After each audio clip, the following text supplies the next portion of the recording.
The interstellar High Council gathered beneath the vaulted dome of Orith Prime, where shimmering starlight filtered through crystalline arches and cast prismatic hues over polished obsidian floors. Dozens of alien delegates muttered anxiously as the human representative entered with unhurried steps that echoed like soft thunder. General Arya Hale carried only a ceramic cup of steaming tea, though sensors registered the liquid as unsettlingly corrosive to most known metals. Delegates tracked her every move, unsure whether her warmth signaled harmless courtesy or concealed some unfathomable predatory instinct beneath the pleasant exterior. Arya paused before her seat, inhaled gently, then greeted the chamber with a mild, composed smile that unsettled every non-human present in ways they could not fully articulate. Across the chamber towered General Croth of the Saracen Empire, a heavily built reptilian warrior whose armored scales clattered whenever he shifted in irritation. He despised humans, viewing them as unpredictable creatures capable of humor mid-battle and compassion minutes after carnage. His yellow eyes narrowed as Arya offered him a polite nod, interpreting her civility not as respect but as a calculated display of superiority. Several nearby delegates exchanged anxious glances, sensing an electric thread connecting the two commanders long before words confirmed it.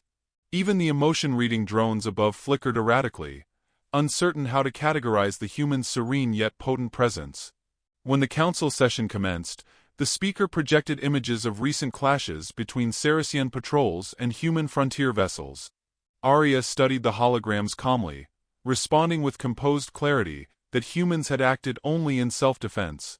She explained that human crews reacted swiftly, because danger on Earth never politely announced itself before striking. Her voice remained gentle yet firm, revealing a lifetime of disciplined reasoning sharpened by a species that evolved under relentless hostility. Delegates murmured with conflicted admiration, torn between appreciation for her reasoning and dread of the species she so effortlessly represented. Croth slammed his armored tail into the floor, the impact ringing through the chamber like an earthquake interrupting diplomacy.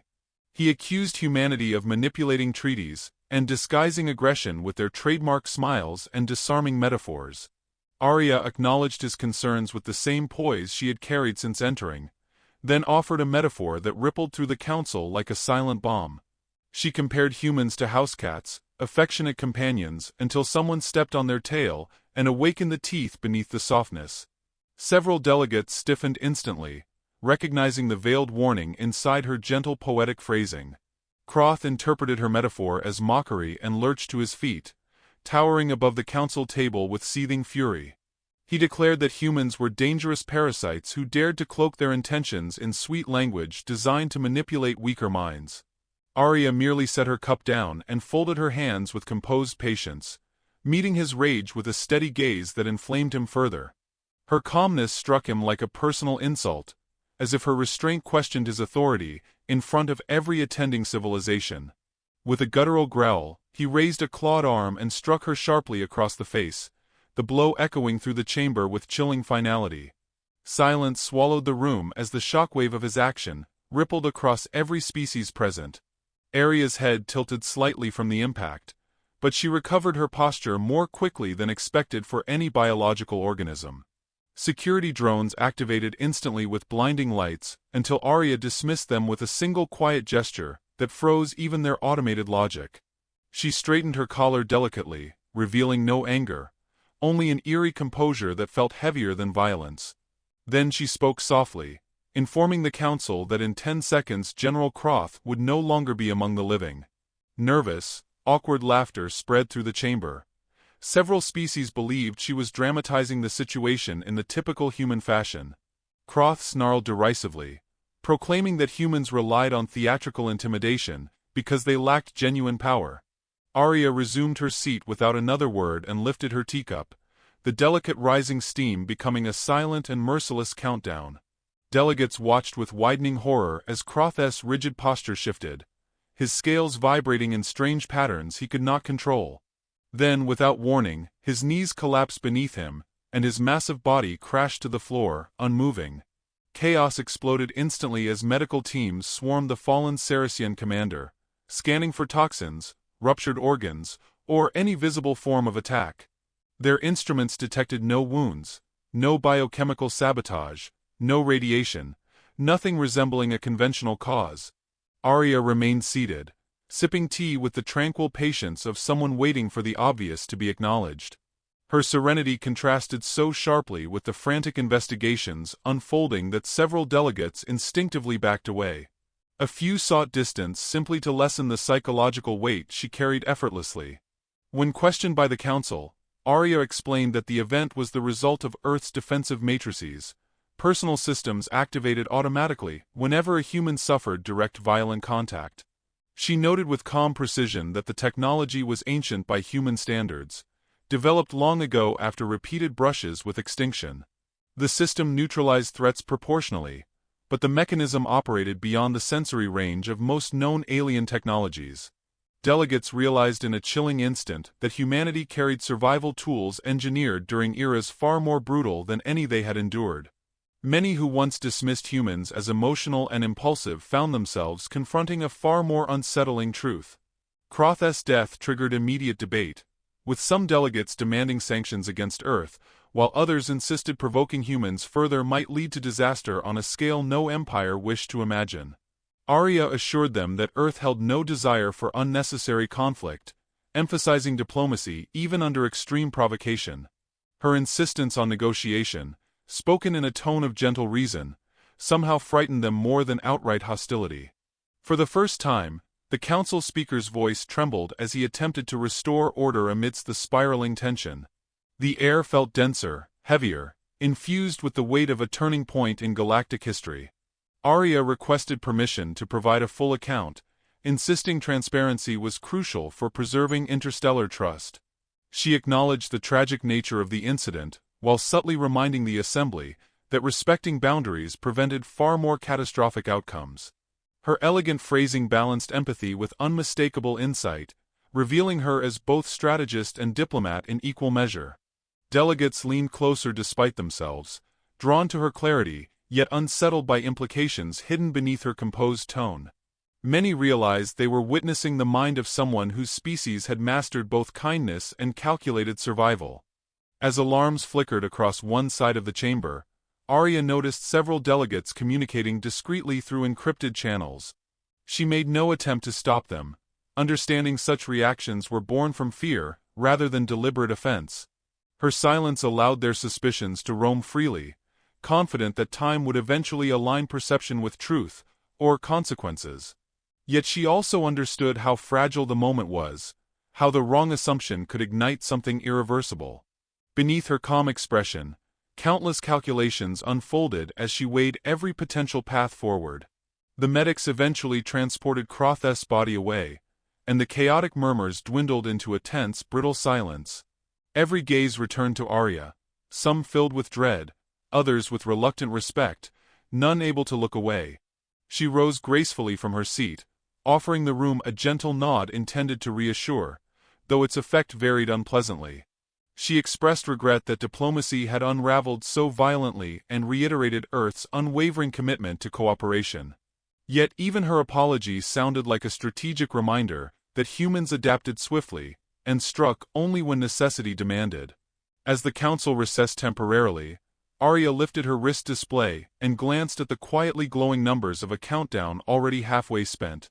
The digits pulsed with faint luminescence, reflecting a larger plan unfolding far beyond the chamber's immediate crisis. She whispered that consequences rarely waited politely. Sometimes they simply arrived, reshaping everything beyond recognition. Several delegates who overheard her froze, realizing with dawning fear that the incident today was only the beginning. And as Arya stepped toward the exit with calm, measured strides, it became clear the tap that shook the galaxy was merely the first tremor. General Arya Hale walked the length of the Auxiliary Council corridor, with the same composed ease she might use while strolling through a quiet Earth garden, though the air behind her pulsed with alarm lights and rapid-fire diplomatic chatter. Delegates scattered like startled birds, giving her a respectful berth she neither requested nor acknowledged. Her expression remained tranquil, almost tender, yet there was something sharpened beneath it, an intelligence honed on a world where survival was earned day after day, breath after breath. The tap from Kroth still glimmered faintly on her cheek, a rosy mark contrasting her steady calm, though she made no move to hide it. If anything, The mark served as a reminder of the line crossed, and the consequence delivered. A pair of Taltheri envoys approached her tentatively, their translucent wings trembling. They offered condolences for the incident, then quickly added they hoped Earth would not unleash retaliation beyond what had already occurred. Arya thanked them with gentle sincerity, her voice smooth as carved stone. She assured them humanity did not act from wounded pride, but from long-established doctrine.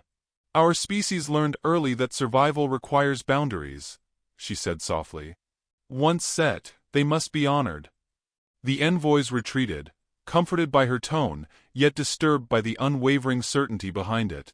Inside the private chamber assigned to Earth, Arya activated the secure holotable. A swirling projection of Earth's nearby fleet formations appeared, but instead of aggressive movement, the ships drifted leisurely, displaying no preparation for war. To the untrained eye, it appeared utterly benign. Yet to those who knew Earth's art of misdirection, the stillness might be camouflage for a storm waiting behind curtains nobody had noticed. She tapped her wrist display, reviewing the steadily decreasing countdown she had glimpsed earlier. 46 hours now. Enough time, perhaps, for the galaxy to determine whether the future leaned toward reconciliation, or something more adversarial. A soft chime sounded as Ambassador Tovin of the gentle Arendari entered. He bowed, vines rustling delicately as he asked if she understood the repercussions. "You killed a high imperial general," he murmured. "Even if your defense systems acted autonomously, empires will interpret this as provocation." Arya studied him kindly, appreciating his honesty. She explained again that Earth's auto-defense grid responded to imminent biological harm, calibrated to neutralize threats without excess. "Our people built it centuries ago," she continued. "Too many attempts on our survival made hesitation dangerous." Tovin listened, brows shifting like leaves in a soft wind. "They fear you," he admitted. "Even the mighty ones." Arya folded her arms gently. "Good," she replied.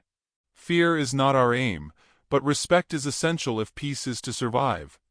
Her words carried neither arrogance nor threat, only the tempered realism of a species raised in the shadow of extinction events. For a moment, Tovin saw the truth behind her polite smile and recognized how deeply humanity's history carved its character. When Tovin left, Arya reopened the encrypted communication channel connecting her to Earth Command. A stern but compassionate face flickered into view: Admiral Wren, one of humanity's most trusted strategists. The Admiral inquired about the Council's reaction, though she likely already monitored half the chamber's frequencies. Arya recounted Kroth's attack and the resulting panic. Wren sighed, calculating possibilities that stretched far beyond the incident. "The Empire will demand recompense," she warned. "If they escalate, the nets will trigger." Arya nodded. They both understood what that meant. Entire fleets rendered inert, weapons turned to useless decoration. Wren's gaze softened. "Are you steady?" she asked. Arya smiled faintly. "Always." Yet beneath her calmness, she carried a weight, an awareness that every step echoed across civilizations not yet ready to understand the quiet strength of Earth. The Admiral ended the call with a final instruction. "Maintain diplomacy for as long as possible. If the countdown completes, we proceed." Arya exhaled slowly, then dimmed the lights. Alarms flared outside. Arya stepped back into the corridor to find an assembly of reporters and panicked delegates crowding around a news drone replaying footage of Kroth's collapse. Sensors labeled the cause unknown, stirring rumors from psychic attacks to cursed human aura. Arya moved past them, though several reporters begged for explanation. She paused only long enough to say, "Earth does not strike from malice. We act from necessity. I advise the Council to consider that distinction carefully." Her voice reached every corner of the chamber, transmitting across dozens of networks within seconds. Inside the main council hall, the debate swelled to fever pitch. Some species demanded Arya be detained. Others argued detaining a human general was equivalent to suicide. A few insisted Kroth deserved the fate for violating basic diplomatic protocol. Arya listened to the fracturing voices, noting the patterns of fear and pride swirling like storm debris. She raised a hand, and the hall fell reluctantly quiet. She explained again that humanity employed a layered defensive philosophy, one shaped not by aggression, but by the reality of living on a death world where nature never granted mercy. "We learned to prepare," she said simply. Several delegates shivered. The simplicity of her statement carried more weight than any warship. A representative of the rival empire rose, suggesting humanity's preparedness bordered on premeditated dominance. Arya smiled politely, responding with a gently delivered metaphor that slipped deep beneath their skin. "On Earth, we lock our doors at night not because we plan violence," she began, "but because the darkness contains creatures who don't negotiate." The chamber fell unnervingly silent, as if every member suddenly visualized a human walking calmly through a storm of predators, surviving not from brute strength but through foresight and instinctive calculation. As she finished speaking, the Council's intelligence drones projected new data, traces of human fleet signals detected near disputed border sectors. Delegates erupted again, proclaiming it as proof humanity prepared for retaliation. Arya corrected them gently. The signals belonged to survey vessels following routine scouting cycles, though she did not mention how easily those same vessels could redirect into tactical positions if needed. "Fear misinterprets shadows," she concluded. Despite her explanations, tension tightened around the room like an unseen force. The Saracen delegation demanded immediate reparations, and hinted their fleets would not tolerate further insult. Arya approached their table with disarming calm, her boots whispering across the floor. She bowed slightly, then said, "Your general struck a diplomat under treaty protection. Our systems responded. I regret his death, but not the principle of defending oneself." The Saraxians hissed, uncertain whether to admire her resolve or loathe the unshakable certainty radiating from her. Arya placed her hands on the table, leaning forward with a kindness that felt sharper than cruelty. "If you escalate," she whispered, "please understand humanity will not attack first. We will, however, finish last." The Saraxians recoiled as if a blade had slid between them, though her voice never rose above the softness of a lullaby. The council speaker, sweating under the pressure of interstellar meltdown, declared an emergency recess. Delegates filed out quickly, whispering frantic theories that bundled fear and curiosity into unsteady predictions. Arya lingered in the chamber alone for several beats, listening to the fading echoes. She glanced again at her wrist display. 43 hours. The countdown pulsed like a heartbeat.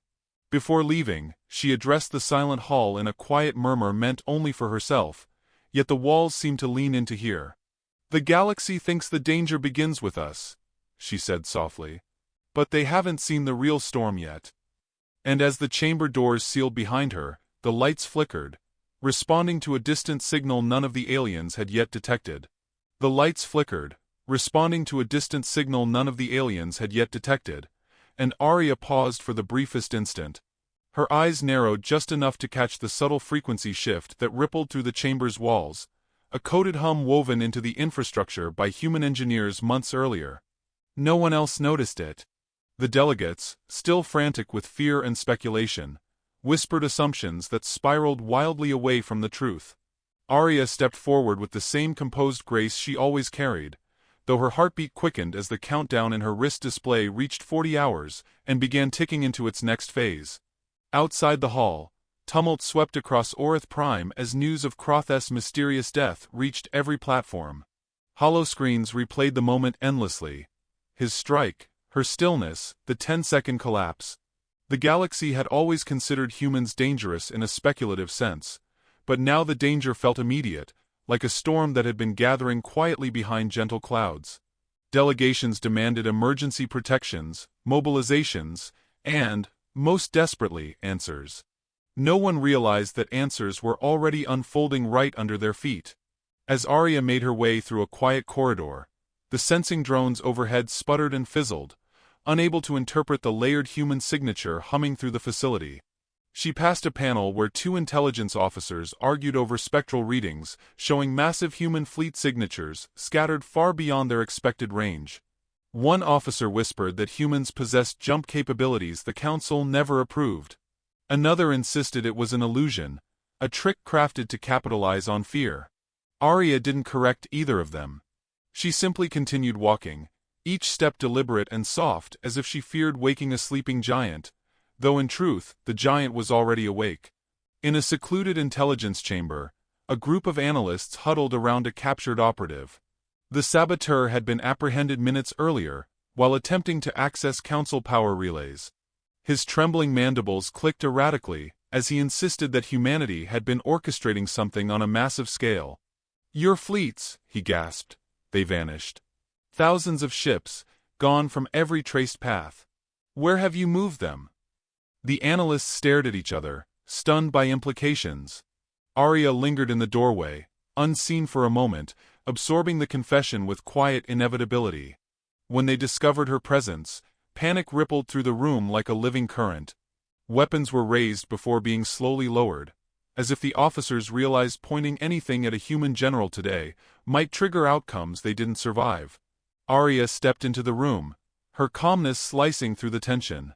She knelt beside the frightened saboteur, and, in a tone both gentle and devastatingly sincere, asked why he believed humans had moved anything at all. He shuddered violently, unable to meet her eyes. "Because when predators hide," he whispered, "they're preparing to strike." Arya rose, folding her hands behind her back.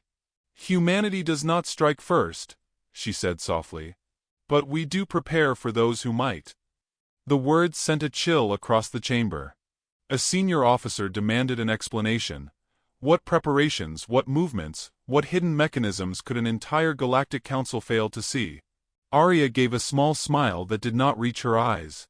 She tapped her wrist display, projecting a hologram that expanded into a vast star map, its surface shimmering with countless points of light. Those lights represented fleets, but not in motion. They hovered in fixed positions along a lattice woven through the galaxy, each point forming a node in a massive geometric web. A ripple of horror swept through the room as they realized the scope. Dozens of officers whispered in disbelief. These fleets hadn't moved at all. They had simply been cloaked, hidden in plain sight for years, positioned so perfectly that an empire could collapse before even understanding where the strike originated. Arya let the moment settle like dust after an explosion. "Earth calls this network Operation Fog Lantern," she explained. "A precautionary measure for the day when diplomacy fails and survival demands clarity." The officers stared at the map as if witnessing the bones of a sleeping titan stirring beneath galaxies. A timid analyst muttered that the lattice intersected hundreds of trade routes, border systems, and imperial corridors. Arya nodded. "We learn from experience. Chaos comes unexpectedly. So we prepared." The operative on the floor whimpered, begging to understand whether the death of his commander had triggered the activation of this terrible net. Arya shook her head. "No," she replied gently. "Kroth's strike was only confirmation that some empires still believe violence earns obedience. Fog Lantern was always scheduled to activate during this council session. His actions merely ensured the galaxy pays attention." Her admission unraveled the remaining composure in the room. Officers demanded to know the purpose of such a structure. Domination? Conquest? Subjugation? Arya silenced them with a raised hand. "Containment," she said. "Not destruction. Not conquest. Earth understands its own nature, and the nature of others. We built this to prevent reckless powers from endangering entire sectors." Her tone softened. "The nets are designed to shut down weapons, neutralize fleets, and force negotiation." But the officers saw something deeper, an unspoken truth shimmering beneath her careful phrase. Containment was only gentle when applied willingly. Unwilling participants experienced something far harsher. Arya stepped closer to the map. "Humanity has survived everything our world threw at us," she murmured. "We do not delight in conflict. We simply know that the universe rarely offers peace without preparation." The lights flickered again. This time, every officer noticed. A low hum vibrated through the floor as the fog lantern lattice shifted into its next phase. Hollow nodes brightened, aligning like stars preparing for choreography older than empires. Panic surged through the chamber. Officers scrambled to alert the council. Arya didn't move. She watched the lattice light up with the quiet awe of someone witnessing a long-awaited dawn. She whispered to the room, though the words were meant for the galaxy beyond. "The veil of kindness falls," she said. "Now they will see what stands behind it." And as alarms erupted across Orith Prime, her wrist display ticked to 39 hours, pulsing like a heartbeat counting down to something none of them felt ready to confront. Alarms cascaded across Orith Prime in mounting waves as the fog lantern lattice brightened over the star map like an ancient constellation awakening from hibernation. Delegates stampeded through the corridors in frantic disarray, their voices rising into a storm of overlapping fears. Arya Hale walked through the chaos with the stillness of a deep current beneath a violent sea. Each stride carried the weight of Earth's history and the sharp uncertainty of the countdown pulsing on her wrist. 38 hours, drifting steadily downward. She did not rush. She did not raise her voice. The calmness radiating from her made people step back instinctively, as if proximity to her steadiness might expose their own terror. The council chamber doors sealed behind her with a metallic sigh. Inside, the delegates were scattered across the room like pieces of a broken mosaic. Some argued in panicked shrieks about launching preemptive strikes on Earth. Others warned that any attack might only activate more hidden human mechanisms. A few simply stared at Arya as though seeing her for the first time. Not as a diplomat, not as a general, but as an emissary of a species capable of reshaping the galaxy with frightening subtlety. When she stepped to the center of the chamber, the noise thinned into strained silence. Arya surveyed the room, then bowed her head slightly. "Sit," she said, her voice quiet but carrying the clean authority of a blade sliding from a sheath. The delegates obeyed without question. Even the Saracen representatives, faces creased with grief and fury, lowered themselves into their seats. They trembled, not from grief for Croth, but from the terror of not understanding how he died. Arya lifted her wrist display. The countdown projected above her as a hologram of soft white digits, its gentle glow stark against the chamber's shadowed corners. "This," she began, "is not a weapon. It is a schedule." Her eyes swept across the room. Fog lantern expands in phases. Phase 1 activates defensive barriers. Phase 2 immobilizes aggressive fleets. Phase 3 determines which empires pose existential threats. A hushed ripple passed through the delegates. Arya's tone carried no malice, only a deeply rooted certainty. Earth does not seek domination. We seek safety. Survival taught us to prepare long before danger arrives.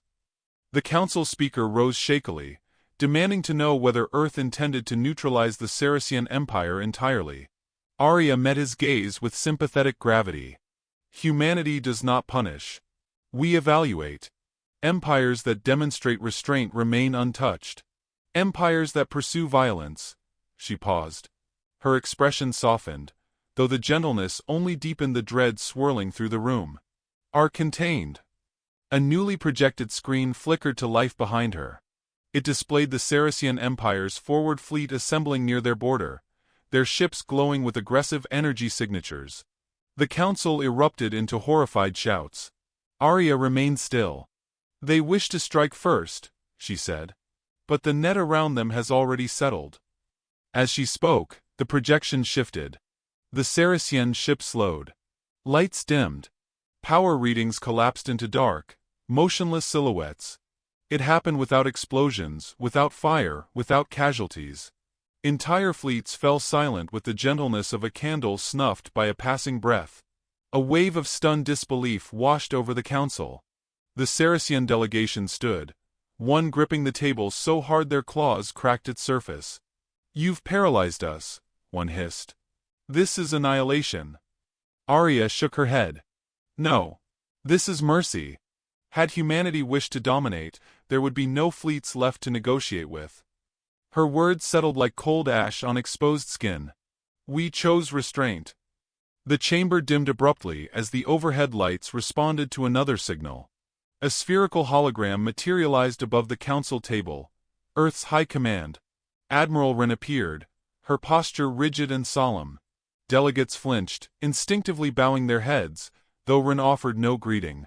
Her presence alone shifted the atmosphere from panic to a heavy, silent reckoning. Wren addressed the chamber without ceremony. "Evaluation day concludes in 36 hours," she declared. Each empire will be assessed based on its response to today's events. Those who pursued diplomacy will be granted full protection under Earth's defensive treaty. Those who sought violence will remain in containment until they adopt peaceful governance.